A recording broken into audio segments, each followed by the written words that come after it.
책을 봤어요. 영상도 봤어요.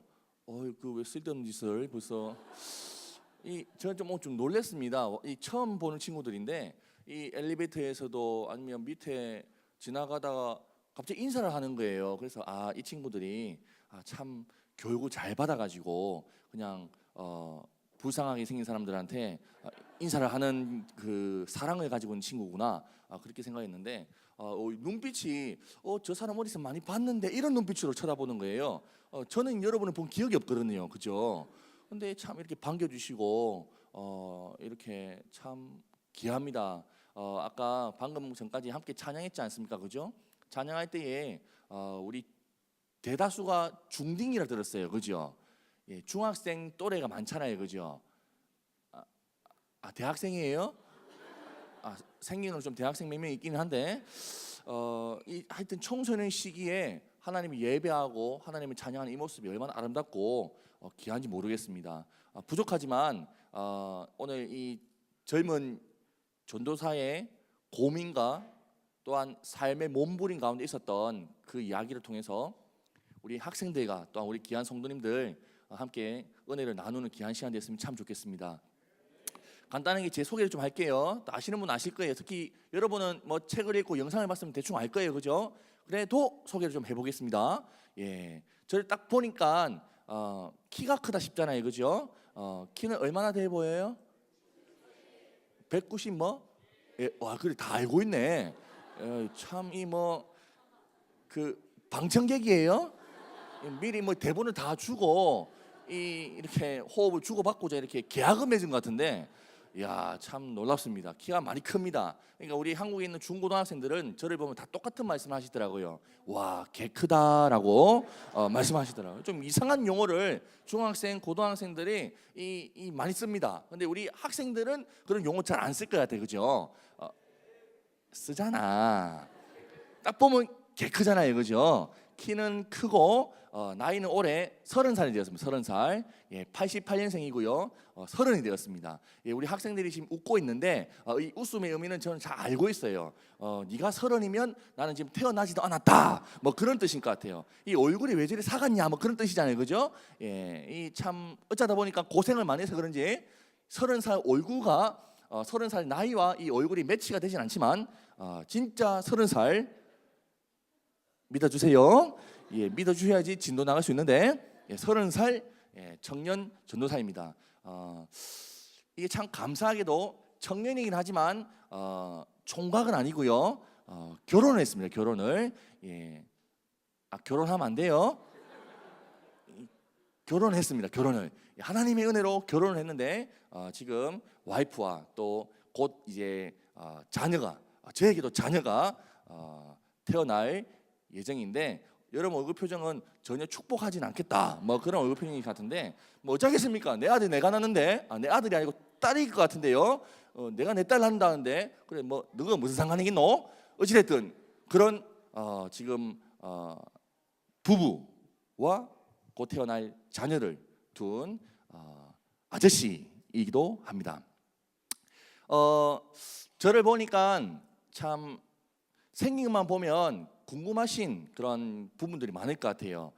저 친구는 도대체 어떤 삶을 살았길래 어떤 삶을 살길래 여기서 뭐 참 대단하게 생긴 것도 아닌 것 같은데 마이크를 잡고 저는 이야기를 할까, 뭐 이런 질문이 생길 수도 있어요, 그죠? 제가 한국에 있을 때에는 중학생, 고등학생들 주로 많이 만났었는데요. 먼저 질문을 던졌었습니다. 그래, 너희들이 봤을 때에는 뭐 하는 사람같이 생겼냐라고 물어봤는데 정말 재미난 대답들을 많이 듣게 되었어요. 저기 수원에 올라갔는데요, 경기도 수원에 한 고등학생이 뭐 때문인지는 모르겠는데 저보고 대뜸한 이야기가 뭐하게 생겼어요? 라고 물어봤더니 저보고 정육점하게 생겼다라고 하더라고요. 좀 기분이 이상했어요. 제가 고기를 좋아하거든요. 오늘도 목사님께서 이 삼겹살을 사주셔가지고 참 감사하게 잘 먹었는데 이 고기를 썰을 줄은 모릅니다. 근데 저보고 정육점하게 생겼다는 거예요. 저는 그 친구를 썰이고 싶었어요. 나쁜 놈이었어요. 나쁜 놈이었어요. 그래서 저기 서울에 올라갔더니 한 초등학생이, 저는 초딩 공포증이 있어요. 초딩들은 이 참 무서워요. 하여튼 우리 초딩님께서 저에게 하시는 말씀이 뭐 하게 생겼어요? 라고 물어봤더니 전도사님은 네일 아트 하게 생겼어요 라고 하더라고요. 와, 그때는 좀 많이 힘들었습니다. 아니 키나 장나 191짜리가 생긴 이렇게 우락부락하게 생겼는데, 예? 여자 손톱에 밴드 칠하게 생겼다. 이건 안 어울리는 일이잖아요, 그죠? 예, 참 마음이 힘들었습니다. 제가요 이 외형적인 모습만 보면 좀 운동하게 생겼지 않습니까, 그죠? 예, 저는 원래 초등학교 4학년 때부터 고등학교 3학년 때까지 축구 선수로 운동을 쭉 했었습니다. 예, 이것도 안 믿기죠, 그죠? 뭐 축구 선수라기보다는 뭐 역도 선수 아니면 뭐 유도 선수, 뭐 아떼리 패기 선수 뭐 이런 거 하면 조금 이해가 되겠지만 축구 선수예요, 축구 선수. 축구 선수 생활을 고등학교 3학년 때까지 하다가 그만두게 되었는데, 그만두게 되었던 이유는 무엇이었을까요? 다치면서 제가 초등학교 4학년 때부터 고등학교 3학년 때까지 9년 동안 했던 그 축구, 어떻게 보면 제 유일한 소망이자 계획이자 꿈이자 장래희망이었던 그 축구 선수의 꿈이 좌절되니까 힘들었을까요? 안 힘들었을까요? 힘들었죠. 정말 죽고 싶을 정도로 힘들었었습니다. 그런데 그 시간이 저에게 있어서는 돌이켜보면 참 감사하고도 기쁜 시간이 되기도 했습니다. 왜냐하면 인생이란 내 뜻대로 되지 않는다는 것을 깨달을 수 있었던 시간이었거든요. 제가 오늘 나누고 싶은 이야기의 핵심 주제는 이겁니다. 인생이란 내 뜻대로 되지 않는다. 그런데 이 인생, 내 뜻대로 되지 않는다는 것을 깨닫는 이 인생이 진짜 인생이다라고 저는 오늘 이 명제를 가지고 한번 이야기를 풀어갈까 하는데 괜찮겠죠? 기대해 주시면서 들으시면 참 감사할 것 같습니다. 왜 인생이 내 마음대로, 내 뜻대로, 내 계획대로, 내 소망대로 풀리지 않을까? 이 질문을 운동을 그만두면서부터 시작하게 되었는데 얼마 안 살았지만 조금씩 깨달아가고 배워가고 있는 단계인 것 같아요. 먼저 오늘 제목은요, 우리는 그리스도인입니다 라는 제목으로 이야기를 풀어갈까 합니다. 질문 하나 던져볼게요. 예수님 믿는 것이란 무엇이라고 생각하십니까? 그리스도인이라 한다면 예수님을 믿는 사람들이잖아요, 그죠? 아니에요? 예수님 믿는 사람들이 그리스도인이잖아요, 그죠? 그렇다면 이 예수님을 믿는 이 믿음에 대해서 한 번쯤은 질문해 봤을 거잖아요, 그죠? 질문해 보는 겁니다, 여러분에게. 예수 믿는 것이란 무엇이라 생각합니까? 여러분 얼굴 표정을 보니 네가 답해봐라 뭐 이런 표정인 것 같아서 질문을 조금 바꿔가지고 재밌게 한번 풀어가 봅시다. 예수님 믿는 것이란 예수님 믿고 천국에 가는 것입니다. 아멘인가요? 천국 안 갈 거니? 다시, 예수님 믿는 것은 예수님 믿고 천국에 가는 것입니다. 아멘. 아멘. 아이고 진짜 빨리 가고 싶은 건데 너무 목소리가 커요. 예수님 믿는 것은 예수님 믿고 천국에 가는 건 맞아요. 그런데 예수님 믿고 천국 가는 것이 다인가에 대한 질문은 안 해보셨나요? 예수님 믿는 이 믿음이 예수님 믿고 천국 가는 건 맞지만 예수님 믿고 천국에 가는 것이 다일까? 라는 질문을 안 해봤냐 이 말입니다. 예수님 믿고 천국 갑니다. 아멘. 하지만 예수님을 믿는 이 믿음은 예수님 믿고 천국에 가는 것이 다는 아니다라는 것을 우리가 배워야 됩니다. 깨달아야 됩니다. 왜냐하면 예수님을 믿고 난 뒤에도 우리는 여전히 이 세상에서 인생이라는 것을 살아가지 않습니까? 이 세상에서의 삶의 의미, 우리 존재의 의미와 목적에 대해서도 우리가 믿는 이 믿음, 이 신앙 가운데서 깨달아지고 발견되어지지 않겠냐 이 말이죠. 두 번째 질문은 쉽게 한번 해보십시다.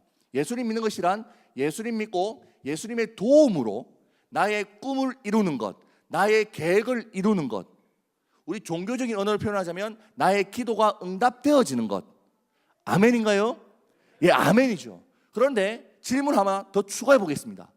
우리가 기도하는 대로, 즉 내가 품고 소망하는 그 기도 제목대로 다 이루어지던가요?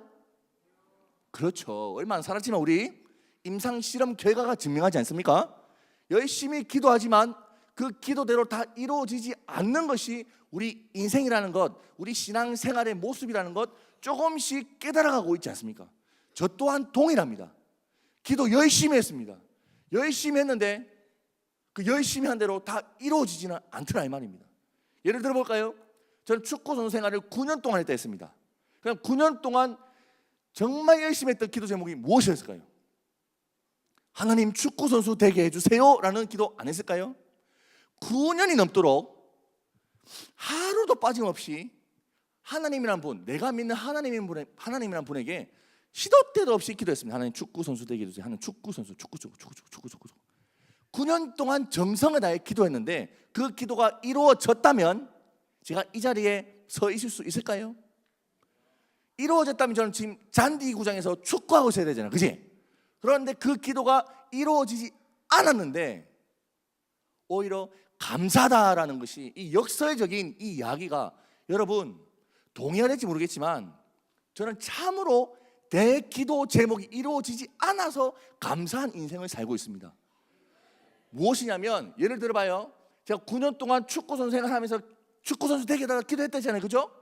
근데 그 기도가 만약에 이루어졌다라고 한다면 야 지금 30이 되는데 30살이 되도록 축구만 하고 살아야 됩니다. 제가 지금 미국에서 공부를 하고 있는데 미국은 일명 천조국이라고 하잖아요, 그죠? 야 저의 세상입니다. 드라이브 트루, 네? 심지어 맥도날드뿐만 아니라 그건 맥도날드는 기본이고 은행에도 드라이브 트루가 있어요. ATM기에 우리는 차를 주차해놓고 걸어서 내려가지고 돈을 뽑아야 되잖아요, 그죠? 미국은 차를 타고 운전을 해서 차를 대놓고 창문만 열면 ATM 기계가 앞에 서 있어요. 차에서 내릴 필요가 없다 이 말입니다. 더 나아가서 약국도 드라이브 트루가 있어요. 운전해서 가가지고 차 대놓고 문 열고 독감 예방 주소를 팔만 내려서 맞을 수 있다 이 말입니다. 내 세상입니다. 축구 그만두고 난 뒤부터는 운동이라는 것을 어떻게 보면 좀 혐오하면서 살아가고 있는 것 같아요. 모르겠어요. 뭐 때문인지 모르겠는데 만약에 제 기도 제목이 이루어졌다라고 한다면 지금 걷기도 싫은 제가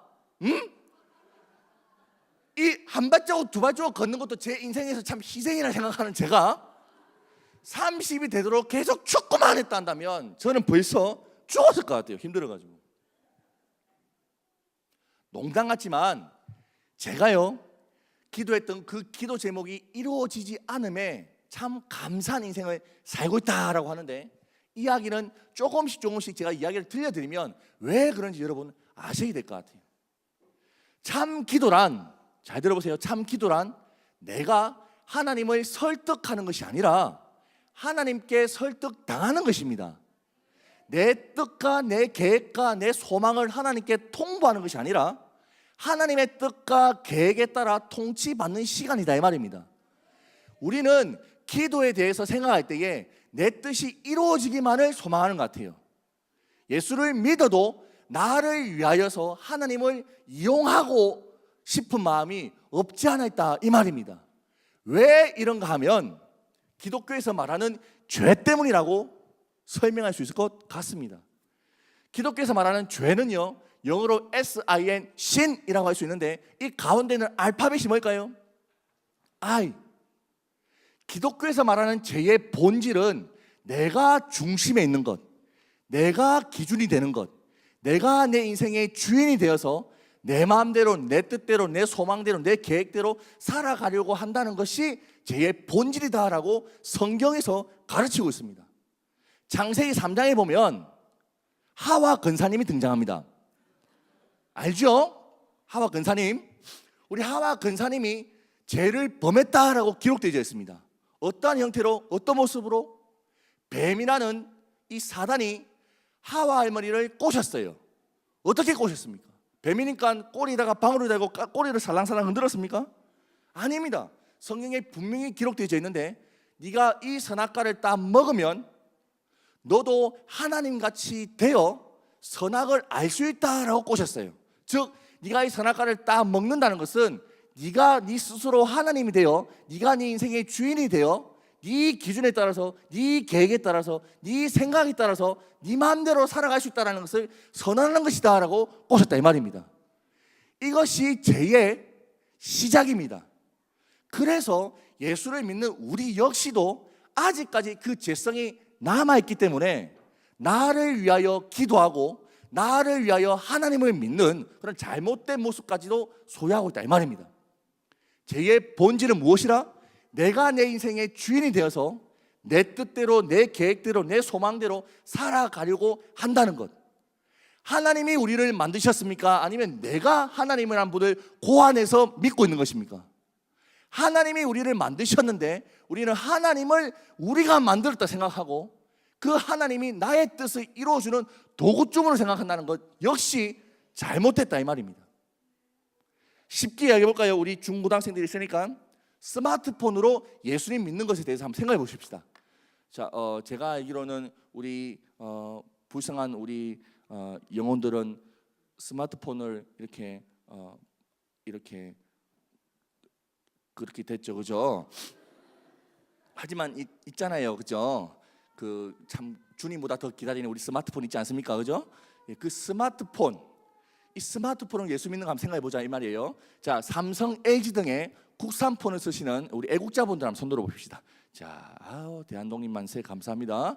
그러면 우리 아이폰을 쓰시는 부르주아 분들 한번 손 들어 볼까요? 어이구 몇 명 있네. 사실 저도 얼마 전부터 아이폰으로 갈아탔는데 이 스마트폰 안에는요 삼성이든 LG든 아이폰이든 동일하게 탑재되어 있는 어떤 시스템이 있습니다. OS라는 겁니다. 오퍼레이팅 시스템이라고 하는데 이거 한국말로 하면 운영체제라는 거예요. 운영체제. 자, 물어보자. 운영체제란 무엇일까요? 라고 물어봤더니 어떤 중학생이 대답하십니다.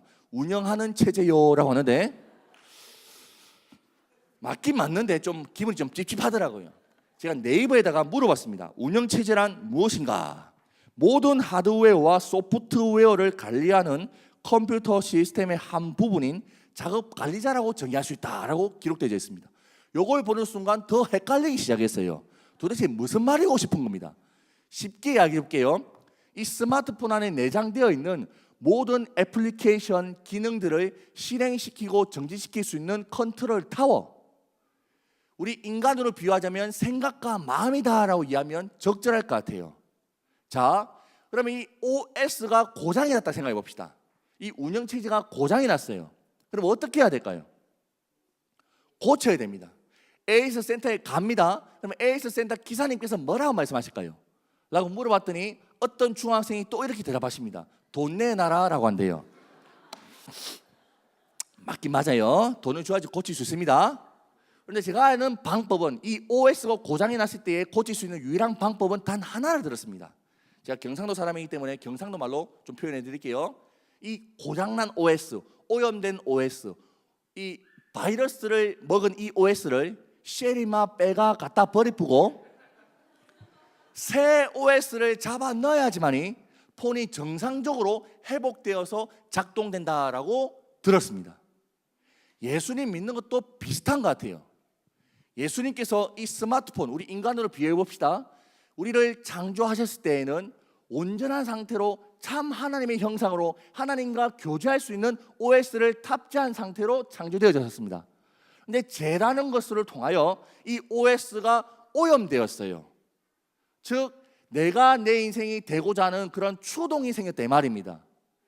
이것이 이 고장난 우리 인간의 모습인데 이 모습을 우리 하나님께서는 아이고 더러워졌네 갖다 버려보자 하고 버리신 것이 아니라 예수님이라는 분을 이 땅에 보내셔서 이 고장난 OS 죄인된 우리를 예수님의 그 십자가 사건으로 쉐리마 빼가 갖다 버려 즉 우리를 죽게 하시고 내가 내 인생의 주인이라 착각하고 사는 그 삶을 죽게 하시고 예수님이 주인이 되신 예수님이 참 OS가 되신 그 삶으로 회복시켜 주신 것이 참 예수 믿는 사람 참으로 예수쟁이다라고 고백할 수 있지 않겠냐 이 말입니다. 그런데 우리는 오해하고 있어요. 이 OS 고장난 OS는 그대로 탑재해 둔 채 예수님 믿고 천국 가는 애플리케이션, 예수님 믿고 성공하는 애플리케이션, 예수님 믿고 행복해지고 기도가 응답되어지는 애플리케이션을 다운받아 놨다가 여전히 내가 내 인생의 주인인 채 그것을 실행시키고 정지시키려 한다 이 말입니다. 심지어 더 나아가서 영원히 죽지 않는 배터리를 영원히 죽지 않는 배터리를 바꿔가지고 영생한다라고 믿는 그런 잘못된 복음을 믿고 있다 이 말입니다. 예수 믿는 것은 예수님 믿고 천국 가는 건 맞습니다. 배터리 바꾸는 건 맞다 이 말입니다. 예수님 믿고 나의 기도가 응답되어질 수도 있습니다. 그러나 가장 본질적인 것은 제가 깨닫고 배우는 바로는 이 OS 자체가 확연한 변화를 맞이하게 된다 이 말입니다. 이 OS를 주인으로 한번 생각해 보십시다. 내가 내 인생의 주인이 아니라 예수님을 만났을 때에는 예수님이 우리의 인생의 주인이다라고 고백하지 않습니까? 이 고백이 우리의 인생을 바꿔놓은 줄 믿습니다. 자, 정리해볼까요? 여기까지. 예수님 믿는 것이란 예수님 믿고 천국에 가는 것이 다가 아니다 이 말입니다. 예수님 믿고 나의 뜻을 이루기 위함으로 예수님 믿는 것 또한 아니다 이 말입니다. 참 예수 믿는 삶의 모습은 이 오염된 이 OS, 죄인된 나는 죽고 예수님이 우리의 삶의 주인이 되시어 우리 삶을 인도하시도록 선언하고 고백하고 따라가는 것이다 저는 생각합니다. 여기까지 동의가 됩니까? 더 쉽게 해보자. 우리 중딩들이 있으니까 쉽게 시작. 자, 인생의 여정 가운데 우리가 운전해서 제가 춤을 추고 있는 것이 아니라 운전을. 자, 열심히 운전해서 가는 거예요. 가다가 길에서 예수님을 만나요. 그러면 어떻게 해야 될까요? 라고 물어봤더니 한국의 어떤 중학생이 대답하십니다. 빵빵 해야 된대요. 빵빵. 예수님 비키세요. 어디서 내 인생에 끼어들랍니까? 좀 가세요. 나쁜 놈이에요. 나쁜 놈. 예수님을 우리 인생 가운데 길을 가다가 만나게 되면 모셔야죠. 즉 영접해야 되지 않습니까? 자, 이때 우리 예수님을 앞좌석에 모셔야 될까요? 뒷좌석에 모셔야 될까요? 제가 한 질문에는 함정이 있습니다. 예수를 참으로 믿는다, 참으로 만났다라고 하는 사람들의 고백은 앞좌석도 뒷좌석도 아닌 내가 운전석에서 내리고 예수님을 운전석에 모시는 것을 참으로 예수 만났다, 참으로 예수님을 주인으로 모셨다라는 사람들의 고백인 줄 믿습니다. 근데 우리는요, 예수님을 차로 모시기는 모시는데 가까이 모시긴 모십니다. 옆좌석, 조수석에다 모십니다. 그 다음 우리 예수님이 어디 못 도망가도록 안전벨트로 막 짜매 뿝니다. 꽉 짜매 놓은 상태로 내가 내 인생 운전대 잡고 내 마음대로 내 뜻대로 내 계획대로 설계해서 살다가 무언가 길이 막히는 듯한 아니면 가속 방지턱을 만나는 듯한 고난과 역경을 만나면 예수님이라는 분이 생각납니다. 옆에 계시는 분 기도합니다. 주님 뭐합니까? 저 안 보여요? 가속 방지턱 안 보이냐 이 말입니다. 펴주시든지 아니면 돌아가게 해주시든지 좀 도와주세요. Help me please 한다 이 말입니다. 예, 그 기도 잘못됐다는 것 아닙니다. 그런데 그 기도가 내 뜻대로 내 마음대로 내 계획대로 다 이루어지는 것은 또 아닌 것 같아요. 자, 다시 한번 이야기해 봅시다. 축구 선수 생활 9년 동안 했어요. 축구를 그만두게 된 것은 다치게 되어서 그만두게 된 겁니다. 제 인생에 있어서는 고난이었겠죠. 힘든 상황이었겠죠. 옆에 계시는 예수님이 기억났을까요? 안 났을까요? 기억나서 기도합니다. 주님 뭐합니까? 고쳐주세요. 고쳐주세요. 고쳐주세요. 계속 고쳐달라고 기도했을 때에 주님께서는 제 무릎을 고쳐주시지는 않으시더라고. 그래서 결국 그 축구를 그만둘 수밖에는 없게 되었어요. 그런데 제가 그 기도를 하면서 깨달은 바니 제 인생에서 경험한 바가 무엇이냐면 하나님, 나는 이 무릎이 고쳐지기를 원합니다. 나는 이 무릎이 고쳐지기를 원합니다. 나는 이 무릎이 고쳐지기를 원합니다 라고 기도를 했는데 주인아, 나는 너의 무릎보다는 너의 인생 전체 존재 자체를 고쳐주고 싶다라고 하시며 찾아와 주셔서 제 인생을 바꿔놓으셨습니다. 비교할 수 있는 것입니까? 내가 원하는 것은 이 무릎이었지만 하나님이 원하시는 것은 이 무릎을 통하여 기도하게 하시고 이 무릎을 통하여 나의 삶을 바꿔놓으신다. 우리가 기도할 때에 우리 소원을 아뢰지만 하나님은 당신의 소원을 이루십니다. 이게 기도라고 저는 그때 깨닫고 배우게 되었어요. 즉 예수님을 운전석에 아니 우리 그 조수석에 모셔놓은 채 내 소망, 내 계획을 이루고 싶다라고 하지만 그것이 이루어지지 않음에도 감사할 수 있다 이 말이에요. 예수님을 운전석에 모시고 예수님께서 인도하시는 길로 따라갈 때에 참 행복과 기쁨이 있는지 저는 믿습니다. 한 중학생이 대답하십니다. 예수님 어디 모셔야 될까? 트렁크요. 죽여야 됩니다. 나쁜 놈이에요. 우리 예수님을 트렁크에 모십니까? 그런데 우리의 삶을 돌아보십시다. 예수님의 저 뒤에 짱 박아놓고 내가 필요할 때만, 내가 생각이 날 때만 찾고 도와달라고, 인도해달라고 기도하고 있지는 않은가요? 참으로 예수 만난 사람들은 우리의 전 삶을 예수님께 내던지고 예수님이 주인이 되시는 것을 의미합니다. 조금 더 이야기를 해볼까요? 말씀을 한번 살펴봅시다. 고린도후서 5장 14절에서 17절 말씀입니다. 14절, 복음은, 즉 예수님의 그 사랑은 우리를 강건하신다라고 말합니다. 어떻게 강건하시느냐?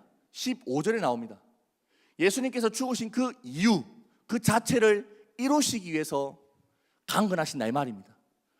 다시는 그들 자신을 위하여 살지 않고 오직 그들을 대신하여 죽었다가 다시 살아나신 예수 그리스도를 살게 하려고, 예수 그리스도를 위하여 살게 하려 하심으로 죽으셨다 이 말입니다. 이 복음은요, 주인을 바꿔 놓습니다. 또한 삶의 방향을 바꿔 놓습니다. 예수를 참으로 만나면 이러한 삶의 모습과 형태가 나타나리라 저는 믿습니다. 예수 만나기 이전에는 내 인생의 주인이 내 자신을 생각하고 나를 위하여 살았다라고 한다면, 예수님을 만난 그 상한 이후부터는 주를 위하여 사는 것이 당연한 방향이다 이 말입니다. 그래서 16절, 그러므로 우리가 이제부터는 어떤 사람도 육신을 따라 알지 아니하노라. 비록 우리가 그리스도도 육신을 따라 알았으나 이제부터는 그같이 알지 아니하노라. 이 고백을 하는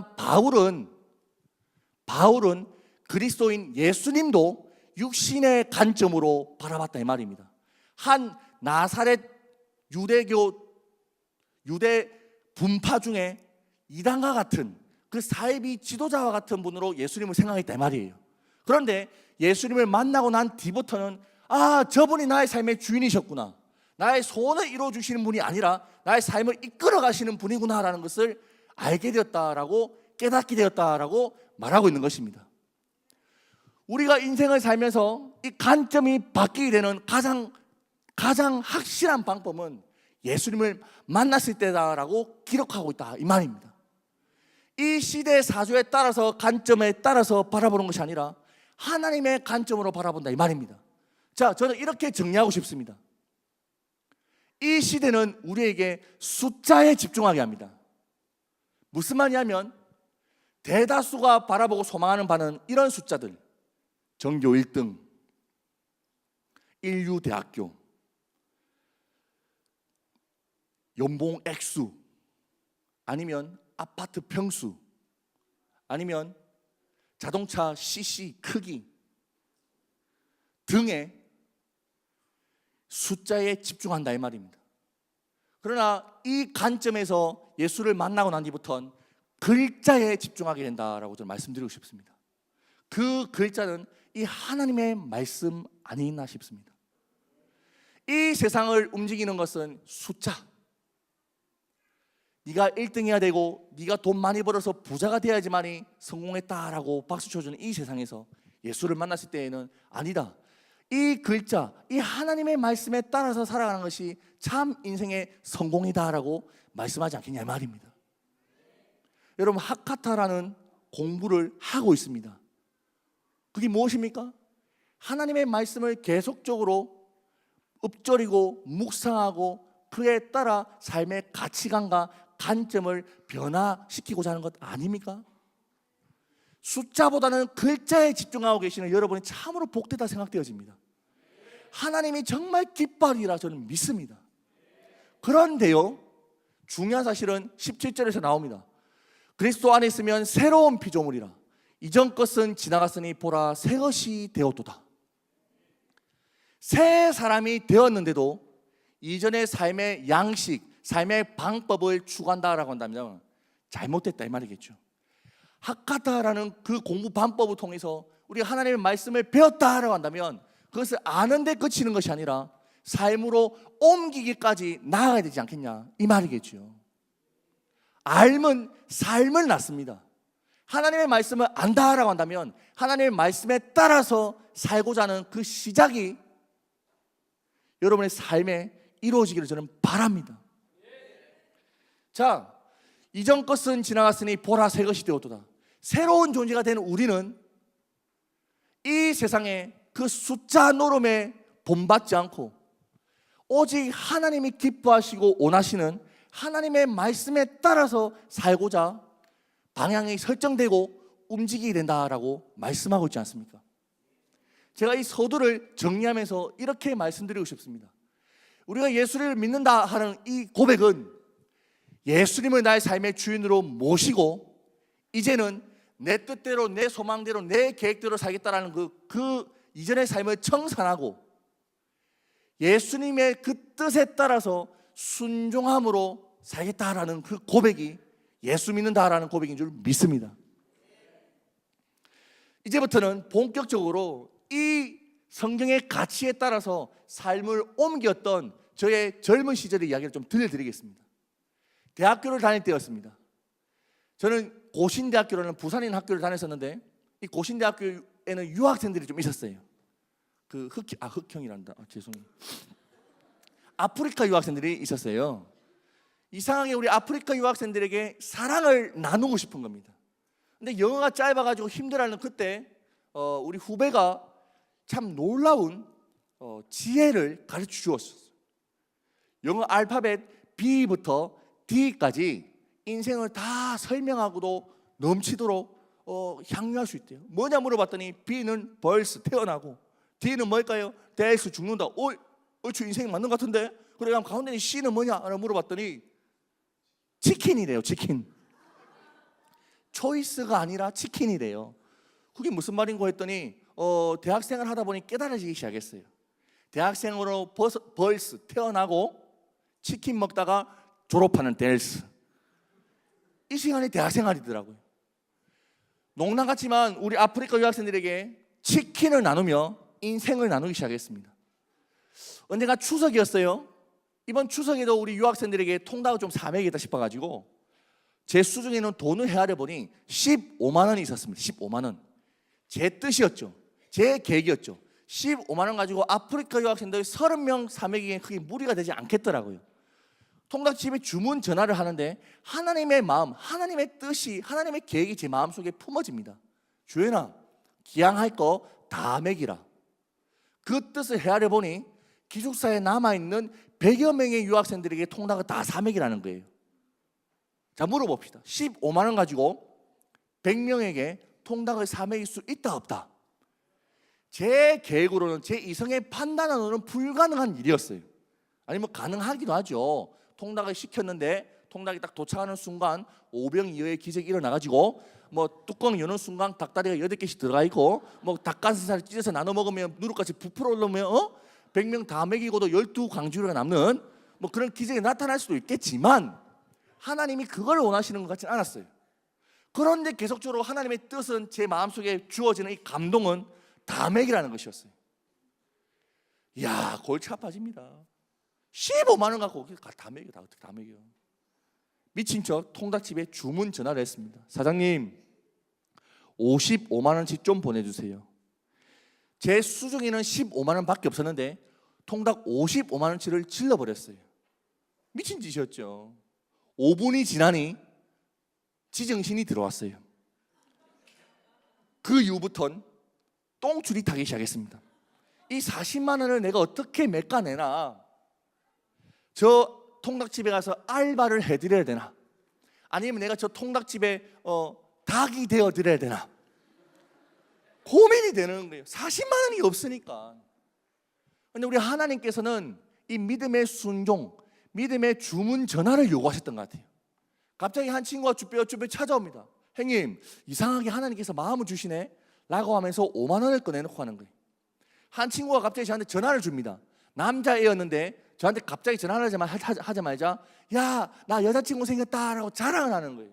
그래 니는 좋겠다. 근데 난 지금 죽겠다. 왜? 닭값이. 아니 닭값이 왜? 내가 닭되게 생겼다. 계좌번호를 물어보더니 공익근무요원으로 일을 하는 친구였는데 10만 원이라는 돈을 보내줍니다. 한 커플이 찾아오는 거예요. 쭈뼛쭈뼛 찾아오더니 야 너가 통닭 먹는다대. 우리 둘도 낑겨도 되나? 낑겨도 되지. 근데 회비 안 내면 안 되지? 회비 안 내면 너 내한테 죽어야지. 회비라고 하면서 5만 원을 꺼내놓고 갑니다. 한 선배님이 찾아옵니다. 주연아 오니 좋은 일 한다 하대. 이거 좀 보태 쓰라. 비상금이다 라고 하면서 10만 원을 꺼내놓고 합니다. 하나님이 2시간 만에 60만 원을 모아주셨어요. 하나님께서 이 믿음의 주문 전화, 이 순종을 요구하셨다는 것을 저희 실이 깨달을 수 있던 현장이었죠. 55만 원 통닭값 잘 치러내고 5만 원 남은 5만 원 가지고는 추석이니까 송편도 만들어 송편도 나눌 수 있었답니다. 제 이성의 판단, 제 계획, 제 뜻에 따라서 일을 진행했다면 15만 원 가지고 흑언니밖에 통닭을 다 못 사 먹였을 거예요. 근데 하나님께서 주시는 그 마음에 그 뜻에 그저 순종했더니 흑언니, 백형, 배고파, 더 나아가서 애매한 형들까지 수많은 유학생들과 함께 잔치하는 추억을 하나님께서 선물해 주시더라고요. 제가 그때 깨달았습니다. 그래, 하나님이 나의 삶의 주인이시며 하나님이 나의 삶에 그 당신의 계획과 뜻을 부어주실 때에는 그저 순종함이 마땅하구나라는 것을 배울 수 있다 이 말이에요. 여러분 이 사진을 보면 궁금한 질문이 생길 거예요. 여기 이 파란 색깔 옷을 입고 있는 가운데 있는 이 친구는 국산일까 외제일까에 대한 그 질문이 생길 텐데 저 친구는 토종 흑돼지입니다.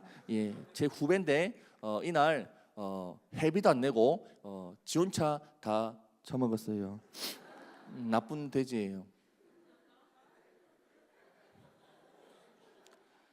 제가요 이 아프리카 유학생들 아니 이 외국인 유학생들을 섬겼던 그 동인 그 시작은요 하나님께서 주신 그 감동도 있지만 그 감동보다 더 앞섰던 것은 하나님의 글자였습니다. 하나님 말씀을 읽다 보면 여러분도 한 번쯤은 읽어보셨을 만한 말씀입니다. 거류민이 너희 땅에 거류하여 함께 있거든. 외국인이 너희 땅에 함께 있거든. 자기같이 사랑하라 라는 말씀을 보고 읽게 되었습니다. 아 주님, 저에게도 외국인이 있네요. 제가 같이 지내고 있는 우리 외국인 유학생들이 있네요.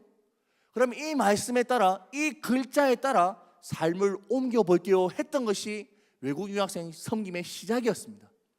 그러던 중에 성령님께서 감동을 주실 때마다 지속적으로 섬길 때에 재미난 열매들이 많았었는데요. 이 관계로 인하여 저는 외국인 유학생들 중에 특별히 흑인 누님들과 친하게 지냈던 시간이 있습니다. 이 만남을 통해서도 하나님이 역사하시는데요. 여기 왼쪽에 있는 누나 르완다에서 넘어온 제인이라는 누나, 제인. 여기 가운데 있는 누나는 우간다에서 넘어온 공부하러 온 로다라는 누나. 여기 있는 가운데 여기 무서운 누나는 이름도 무서워요.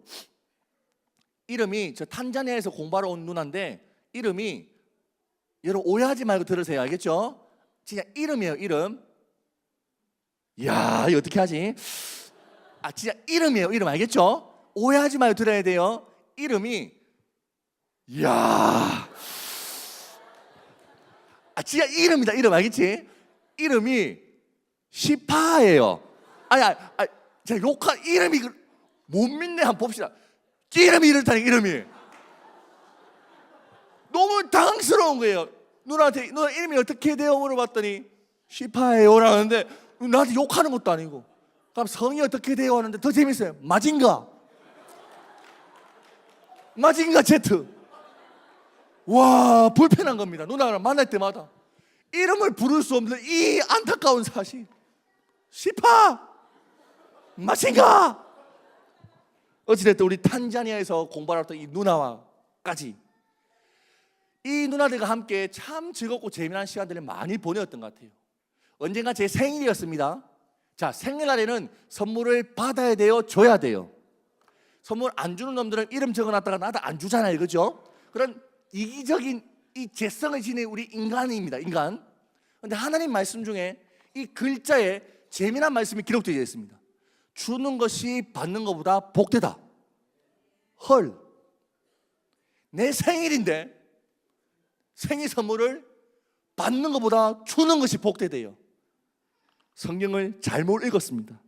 괜히 읽은 듯 합니다. 그런데 그때 한창 이 하나님의 말씀에 따라서 삶을 옮기고자 했던 그 이상한 마음이 있어서 그런지 모르겠지만, 그래, 생일날 생일 선물을 주자 해서 식사도 대접하고 이 작은 머그컵을 하나씩 나누었던 기억이 납니다. 근데 이 머그컵을 통해서 하나님께서 얼마나 아름다운 일들을 해 나가시는지 기억해 주시고 계속 생각해 주시면 후반부에 깜짝 놀라게 되실 겁니다. 하나님의 그 말씀을 순종한다라는 것은 하나님이 우리의 삶의 주인이다라고 하는 것을 고백하는 것이라 저는 생각합니다. 예수님을 주인을 모시고 난 뒤부터는 그래, 주인님의 말씀을 삶으로 순종하는 것이 당연하고도 마땅하지 않겠나라고 발버둥 쳐왔는데, 하나님께서 재미난 열매들을 맺게 하십니다. 하나님 사랑, 이웃 사랑, 이 말씀은 예수님께서 이 성경 전체의 요약이다, 성경에서 가장 중요한 절대 계명이다라고 가르쳐 주신 말씀입니다. 이 말씀에 따라 저는 이웃을 사랑하기 위해서 나름 발버둥 쳐졌습니다. 먼저는 한 여자를 사랑하기에 힘썼습니다. 대학교에 입학하고 주님께 기도했습니다. 주님, 저에게 한 명만 주시옵소서. 자매를 주시옵소서. 연애를 해보고 싶습니다. 제발, 제발, 제발. 하나님께서 그 기도를 참 감사하게 들어주셔서 예쁜 자매를 만나게 되었고 연애를 하게 되었습니다. 그 다음 장 사진 띄우면은, 특별히 여기 이 왼쪽 편에 있는 우리 남학생들은, 우리 형제분들은 예수님 믿고 싶어질 거예요. 딱 사진 띄우는 순간, 와, 내가 예수 믿어야겠구나, 이런 마음이 확 생길 겁니다. 기대하십시오. 제가 지금 같이 살고 있는 와이프이자 이전 여자친구인 우리 와이프, 예수 믿고 싶죠, 그죠? 이 와이프만을 사랑한 것이 아니라 하나님의 말씀에 근거하여서 연애하는 우리의 이 만남 또한 하나님이 주인이심을 고백하자라는 마음으로 1+1은 3이라는 이상한 공식을 세우고 연애를 시작했습니다. 나, 너, 그리고 하나님, 나, 너, 그리고 이웃, 함께 사랑하자, 이런 뜻으로 공식을 세우고 달동네에 계시는 우리 독거노인 할머니들을 찾아뵈며 섬기는, 사랑을 나누는 연애를 꾸준히 해왔었습니다. 6년여 동안. 이 사진을 띄워놨더니 나쁜 중학생이 또 한 말씀 하십니다. 선생님, 혹시 오른쪽에 계신 분이 여자친구예요? 라고 하는데, 그러면 정말 골치 아파집니다. 저는 20대였고 우리 할머니들은 90대였고 연애하면 안 됩니다. 우리 할머니들을 섬길 뿐만 아니라 와이프와 함께 봉사활동도 자주 다니고, 또한 고아원 친구들도 섬기고 저소득층 친구들도 섬기고, 이런 나눔과 사랑의 연애를 해왔던 그 이유, 그 동인, 그 동기 역시 말씀이었습니다. 우리 연애의 주인도 하나님이시다라는 고백을 말씀을 삶으로 풀어냄을 통해 고백하고 싶었다, 이 말입니다. 또한 20대 때에는 이 한 말씀에 사로잡혀서 지극히 작은 자 하나에게 한 것이 곧 내게 한 것이다 라고 하셨던 그 예수님의 말씀에 따라서 이 세상에서 가장 작은 자와 같은 부산역에 계시던 노숙인 분들을 7년을 동안 찾아뵙고 섬기기에 이릅니다. 이분들을 섬기다 보니 또 이 하나님의 말씀이 눈에 들어옵니다. 옷 두 벌 있는 자는 옷 없는 자에게 나눠줄 것이요, 먹을 것이 있는 자도 그렇게 할 것이니라. 이 말씀에 따라 계절마다 옷도 사다 드리고, 옷터 잠바 맞춰 드리고, 침낭도 사다 드리고, 먹을 것도 나눠 드리고, 함께 기도하고 이분들을 사랑으로 섬기고자 노력해 왔었습니다. 왜? 하나님의 말씀이니까. 왜? 하나님의 말씀은 나의 삶의 주인의 말씀이니까. 꾸준하게 찾아뵙고 섬기다 보니 또 다른 하나님의 말씀이 눈에 들어오고 사로잡히게 됩니다. 한 번쯤은 읽어보셨을 만한 말씀, 선한 사마리아인의 비유.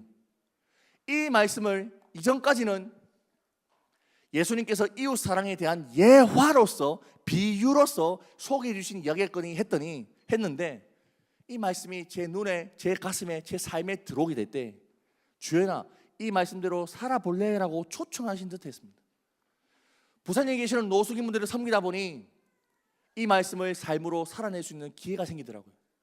선한 사마리아인 사역이라고 해서 길가에 널브러져 있는 우리 노숙인분들, 인생을 포기하는, 인생에서 강도를 맞은 듯한 그 노숙인분들을 방을 잡고 월세를 내드리며 생활을 돕는 일을 시작했습니다. 처음에는 이렇게 깨끗한 분들도 방을 잡아드리면 새 사람이 됩니다. 건강이 회복되는 것부터 볼 수 있었지요. 더 나아가서 이제는 삶도 회복되고 자립에 이르기까지 합니다. 일명 이소룡 삼촌만 제가 소개해드리겠습니다. 처음에는 깨끗이 하시던 삼촌 역시 몸도 건강도 마음도 회복되시더라고요. 2달 뒤부터는 일을 나가기 시작하십니다. 한 달 뒤에 연락을 주셨습니다. 주연아 밥 한 끼 먹자. 삼촌 돈 좀 벌었는겨. 돈 좀 벌었다 나와봐라 해서 나가봤더니 직접 번 돈으로 저에게 맛있는 감자탕을 한 그릇 대접해 주시는데 얼마나 감사하고 기쁘던지요. 여러분 길가에 널브러져 있던 노숙인분들에게 밥 한 끼 얻어먹어봤습니까? 얼마나 맛있는지 모릅니다.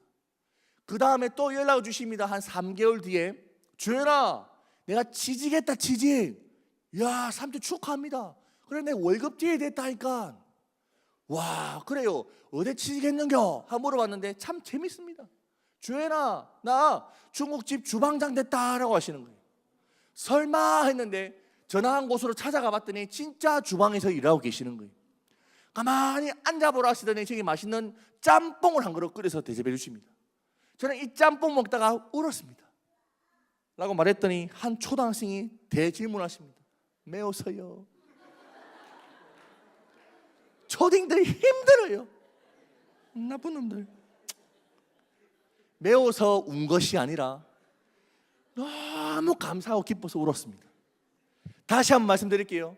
길가에 널브러져 인생을 포기하려고 하는 사람들을 찾아가 선한 사마리아인이 되어 손 내밀고 손잡고 이렇게 세워들 뿐만 아니라 방을 잡고 돌봐드리고 붕대를 감싸고 약을 부어가며 사랑으로 섬길 때에 이러한 열매를 맺게 하시더라 이 말입니다.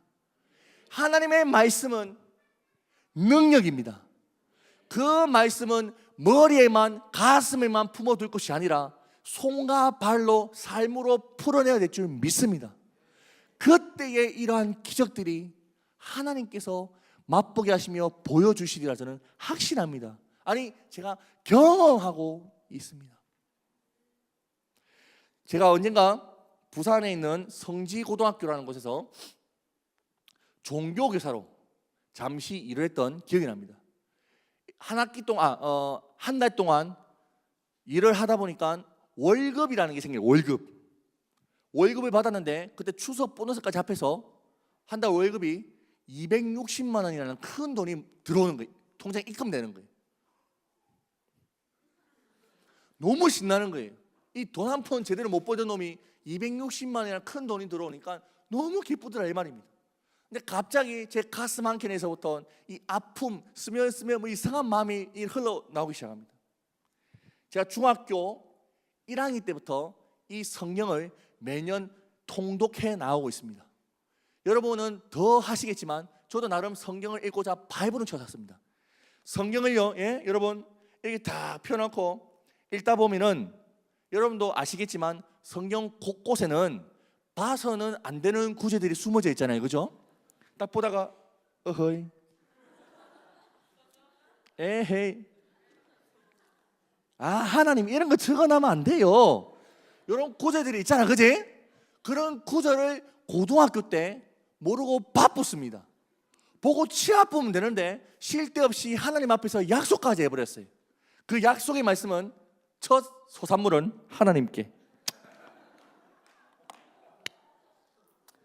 당시에 하나님과 약속할 때에는 첫 월급이 한 100만 원 정도밖에 안 되겠지 싶었어요. 근데 260만 원이라는 큰 돈이 들어오니까 갈등이 되는 거예요. 와이프에게, 지금 와이프죠, 그때 당시에는 여자친구죠, 제 마음을 토로했습니다.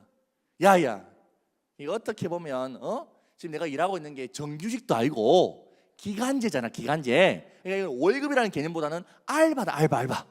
다음에 진짜 월급 같은 거 받으면 하나님께 드리고 이거는 내가 할게 라고 이야기를 했더니 우리 와이프, 당시 여자친구죠. 참 놀라운 말씀하십니다. 여자 잘 만나야 됩니다. 나쁜 여자였어요.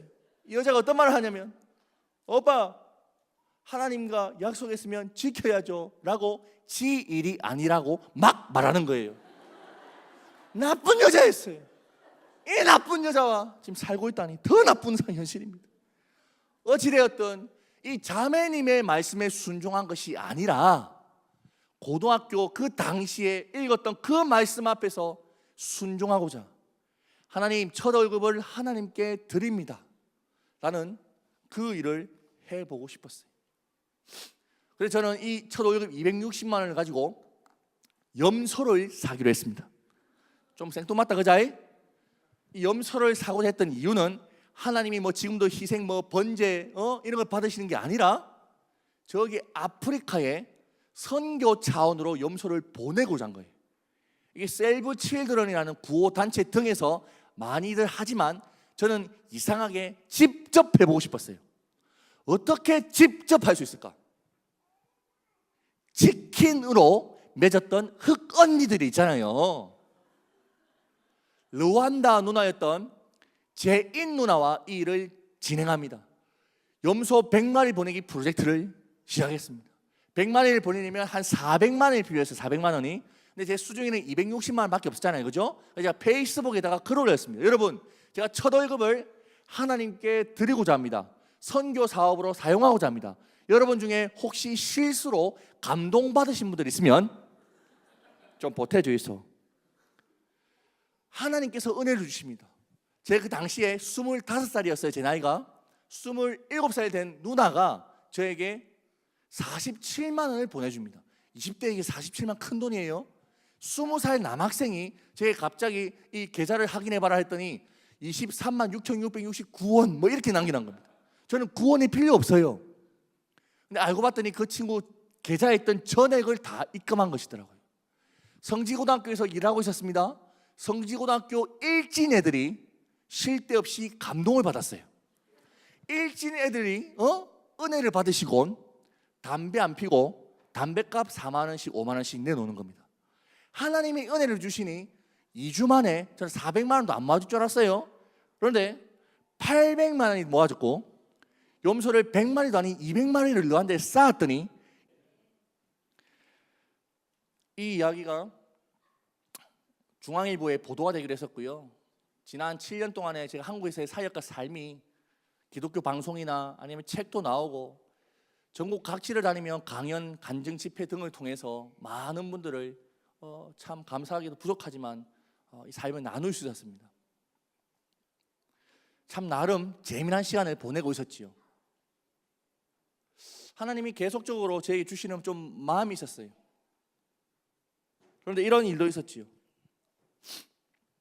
여러분 KBS 인간극장이라고 아세요? 거기서 연락이 왔습니다.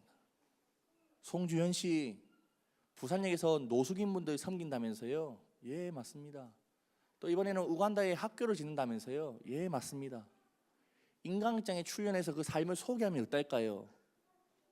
와, 제 나름의 그 젊은 혈기가 있었다 한다면 더 유명해지고 더 잘 나가는 것이 제 소망이었습니다. 그래서 와, 이번에 인간극장 나가고 다음 연도에는 아침마당 나가야지 라는 헛된 꿈을 가지고 있었습니다. 근데 하나님께서 그 일뿐만 아니라 여러 상황과 환경을 통해서 저에게 말씀하심이 있었습니다. 주연아, 멈춰라. 예? 이래 잘 나가고 나름 자리를 잡고 재미 좋은데 왜 멈춰요? 멈추고 공부도 하고 나랑 시간도 좀 갖자. 네 지금 너무 바쁘다. 이야, 하나님 참 못됐다 그자? 7년 동안 씨알 빠지게 고생시켜놓고 이제 뭔가 좀 재미를 좀 볼락하니까 주연아 멈춰라. 이야, 그 하나님이 나의 주인이라는 것이 참 못마땅할 때가 참 많습니다. 그럼에도 그 주님의 음성에 그저 순종함으로 멈추고 지난해 7월 달이죠. 미국에 공부하러 가는 여정에 몸을 실었습니다. 와이프도 잘 다니던 회사 그만두고 저 또한 나름 자리를 잡아가던 사역의 현장도 멈추고 아무것도 없는, 아무도 모르는 미국이라는 땅에 하나님이 보내실 때에 그저 순종함으로 갔습니다. 그때 또한 제가 경험하고 깨달은 바가 있습니다. 하나님이 가라 하실 때는 가라고 하시는 것이 아니라 미리 그 현장에 가 계신 분이 오라 하고 초청하신다는 것을 깨닫고 배우게 되었습니다. 이 미국에서의 생활이 참 감사하고 기쁜데요, 무엇보다 와이프와 신혼생활이지 어떻게 보면 1년 반이니까요, 가정을 세워갈 수 있도록 허락해 주시더라고요. 바쁜 생활 가운데, 바쁜 사역 가운데 참 가정을 세워가기가 힘들었던 것 같아요. 집에 잘 안 들어가고 싸돌아다니기 바빴으니까 이제 집에 짱 박혀가지고 와이프랑 365일 붙어서 함께 시간을 보낼 수 있다는 것도 참 감사하고, 하나님 앞에서 말씀도 돌아보게 하시고 또 사역도 돌아보게 하시고 공부도 하게 하시며 귀한 시간 보내게 하십니다. 또 감사하게도 저에게 자녀를 허락해 주셨는데 7월 중순에 첫 자녀를 이제 출산하기에 이릅니다. 그런데 불행인지 다행인지 감사인지 참 아픔인지 모르겠지만 첫 자녀가 딸이라고 합니다. 첫 딸은 아빠를 닮는다고 하는데 기도가 필요합니다. 부디 엄마를 닮길 기도해 주세요. 아멘 하면 안 되고요. 오늘 이야기를 좀 정리를 해볼까 합니다. 우리는 그리스도인입니다. 이 말은 예수님 믿고 천국에 가는 존재다, 예수님을 통하여 나의 소원과 꿈과 기도가 응답되어진다 라는 이야기로도 표현되어질 수도 있겠지만, 엄밀히 말하자면 우리는 그리스도인이다 라는 표현은 그리스도를 주인으로 모신, 그리스도에 속한, 그리스도의 종이며 그리스도의 아들이며 그리스도의 양이며 그리스도의 백성이며 그리스도의 군사라는 그런 사실이라고 고백하고 싶습니다. 우리는 그리스도인입니다. 아멘입니까? 이 고백은 입으로만 시인할 것이 아니라 삶으로 고백되어질 때에 참 고백이 되어지라 저는 믿습니다. 아멘. 찬양팀 좀 도와주시면 좋겠고요, 함께 기도하는 시간을 가졌으면 좋겠는데요.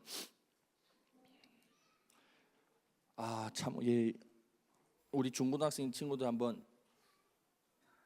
준비되는 동안 하나 질문해 볼게요. 신기하지? 너는 안 신기해도 나는 신기하다. 내 인생 이래 될 줄 몰랐다. 내가 꿈꾸고 계획했던 건 무엇이라? 축구선수. 축구선수가 안 됐는데도 행복하고 기쁘고 감사한 이유를 좀 알겠지? 좀 느껴지지? 내 꿈과 계획이 이루어지지 않았음에도 감사할 수 있는 이유는 나의 꿈과 계획보다 더 놀랍고 더 선하고 더 아름답고 더 크고 멋진 계획과 그 꿈은 하나님의 꿈과 계획이다 이 말이야. 이 꿈과 계획, 즉 하나님의 꿈과 계획이 여러분의 삶에서 이루어지기를 간절히 소망합니다. 그 꿈과 계획이 이루어짐에 있어서 중요한 선제 조건이 있는데, 먼저는 내가 내 인생 주도하고자 하는 것을 이제는 멈추고 주님이 나의 삶의 주인이시니 주님의 뜻대로 살고자 하는 그 마음이 있어야 된다는 거야.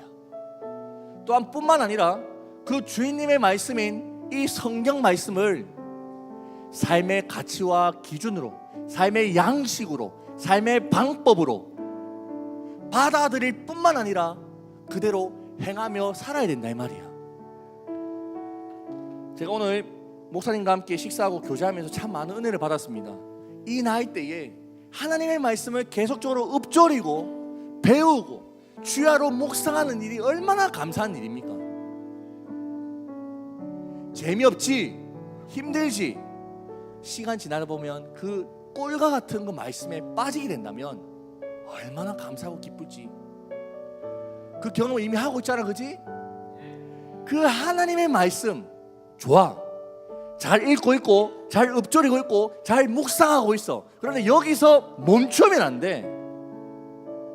말씀을 읽고 알고 배우는데 그치면 영적인 대두가 될 뿐이야.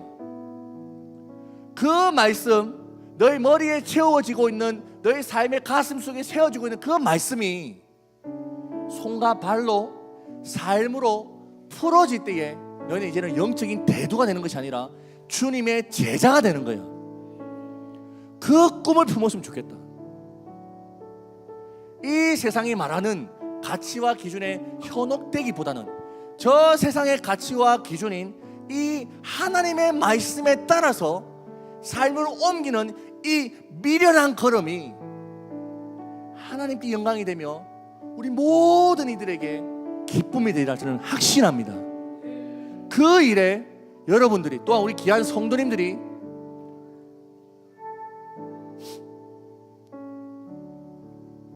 사용되어지며 그런 삶의 현장에 나타나기를 간절히 소망합니다. 우리 다 함께 먼저 찬양했으면 좋겠는데요. 주님 말씀하시면 내가 나아가리다. 주님 뜻이 아니면 내가 멈춰서리다. 나의 가고 서는 것 오직 주님의 뜻에 있으니 오 주님 나의 삶을 이끌어 주시고 다스리시고 주장하여 주시옵소서. 함께 기도하는 마음으로